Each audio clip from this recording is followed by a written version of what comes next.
Hello there, it's the 29th of March 2020 on a rather windy day here in Essex. So I've noticed that the views on some of my polytunnel videos, how to secure them and why get a polytunnel or a greenhouse, have gone up. So very grateful to everybody for that. And today's a windy day, and I thought it'd be a great day for me to explain the importance of making sure your polytunnel is properly secured to the ground, because we had Storm Kira a month or so ago, and this polytunnel survived that, and people are asking me questions about it, so I thought I would do a video response. Now, I'm going to give you a little heads up. Now, you can see here a bolt has come out of part of the polytunnel frame here, so I've got to make sure I find another bolt. It somehow fell down here, and that, you can see how easily that can happen with just the movement that this gets in here due to the wind. So you can imagine if some wind got in here and ripped that out like that, you know, that could cause a considerable amount of damage and inconvenience to the polytunnel that I really don't want. So make sure you regularly inspect, you know, your fixtures and fittings, things like this. Look to make sure they're all tight. Make sure these are all tight as well, because you really don't want, you know, damage to occur. So this is a 4 meters by 2 meters polytunnel by Feel Good UK.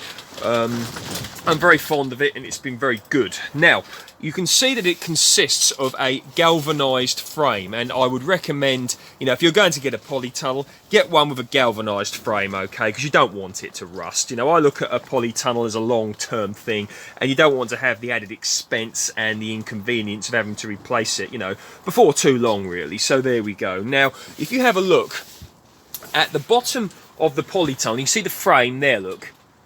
I'm just trying to get this to zoom in for you. Hang on. There you go. So you can see down there, just at the bottom, you can see the base of the polytunnel there, and the sides don't actually have. There you go. So you can really see, you know, the wind and the importance of having it secured. Wobbling about down there like that looks. So yeah. Now the sides don't happen to have here a piece along the bottom, so, but the ends do. So the way that I've secured it is I've used cable ties to secure the galvanized frame to a 4x2 wood structure that I've made to the size of the polytunnel. That way it gives it something to anchor to. I really wouldn't recommend just using tent pegs or something, because that really would blow away before long. So down here with regards to the frame, you can see that I've got a post knocked in each corner, and what that is that once again just a piece of 4x2 like that, and then I've screwed the wooden frame to that. That again gives it extra anchoring and extra strength.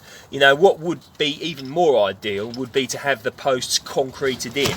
I didn't choose to do that, but certainly if I had a bigger polytunnel, I would more than definitely make sure that I concreted the posts in, because you don't want your polytunnel to end up a sail in the sky. So you can see that the actual plastic cover, of the polytunnel is attached to the frame using these Velcro straps, if you will, that are attached to the polytunnel cover. And you can see there are some more down here, just like that. Yeah, so it's really blowy here. So, you know, make sure on windy days when you're out and about in your polytunnel, make sure that you have it secured, okay? What I like to do is leave just, you know, a bucket of mud or whatever against the door so it won't fly open. Right, so this is the polytunnel from the outside. I hope the wind's not hitting the camera too much, it's too intolerable. But this is another thing. So the way that I've secured the plastic cover is, what I've done is I put a batten on each edge like that and proceeded to screw it to the 4x2 frame. That way the plastic cover is screwed to it and that won't blow away, even though it's held by them by them Velcro straps I showed you earlier. I don't think that that's enough, so I've applied these battens to each part of the polytunnel. Same here at the front. Look, this is just a piece of skirting board that I had laying about, and once again there.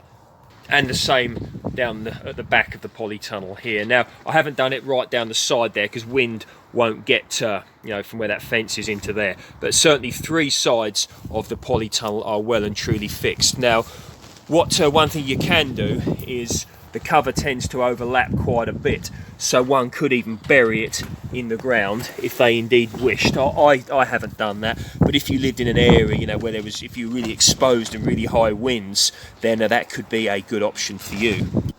So polytunnels are a great thing to have, you know, extend the season either side, a nice microclimate that you can grow, you know, maybe things that would be a little bit not so easy, you know, growing them outside. So very, very worthwhile doing. You can see this grapevine I've got up here.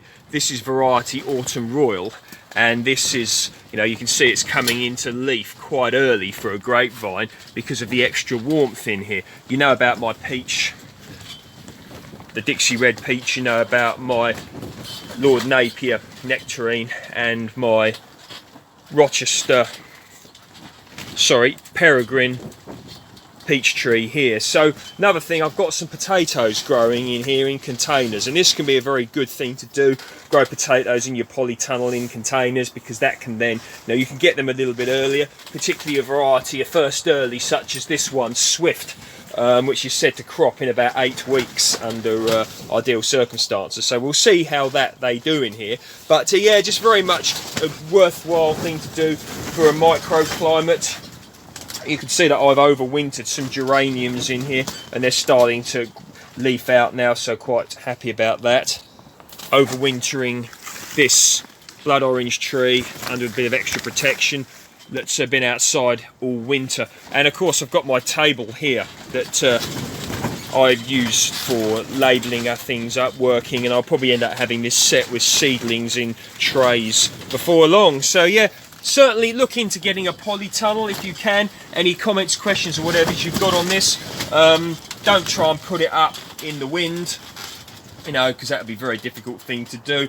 With regards to putting it up yourself, you know, if you've got the practical ability to do it, why not? But it's easier to do it with 2 people if you can, because particularly when you're putting the cover on, you know. Okay, you might get away with putting the frame up on your own on a relatively small polytunnel like this, but if you've got one that's twice as big, could be a bit more difficult. So yeah, just take your time, enjoy it, don't rush it. You know, why rush? Take your time and just plan it, and remember that this polytunnel could be, you know, standing at your allotment or in your garden for a long time. So if you check out my older videos, you will see a 6 metre by 3 metre polytunnel there that was put up about 5 or so years ago, and that still stands. It's been through all the storms, Storm Kira, Storm Dennis, no problem at all. Still got the same sheet of plastic on the outside, and still being used for full productivity even now. So that stands for, you know, the importance of securing your polytunnel properly. So there we go. If you like my work, please feel free to like, share and subscribe, and I will see you in the next video. And if you wish, you can check me out on Dan_Home Gardens. Thank you very much. Yeah, just a little heads up, something I wish that I had done when I built this was I wish that I had put my 4x2 frame here, I wish that I'd mounted it on a course of bricks. You know, engineering bricks would have been ideal for this, or even block pavers, something like that. One could also put some damp course underneath, but that's just to give it a little bit of extra protection, you know, so, because eventually, you know, damp will get in here and it can lead to rot. But I didn't do that. You know, we've all got the benefit of hindsight, and I probably, you know, I should have thought about that before I did it, but I didn't. So there we go. So you can do that, and that will give you just yet another little thing, protection, to make your polytunnel construction much more durable and stronger. Okay, see you next time.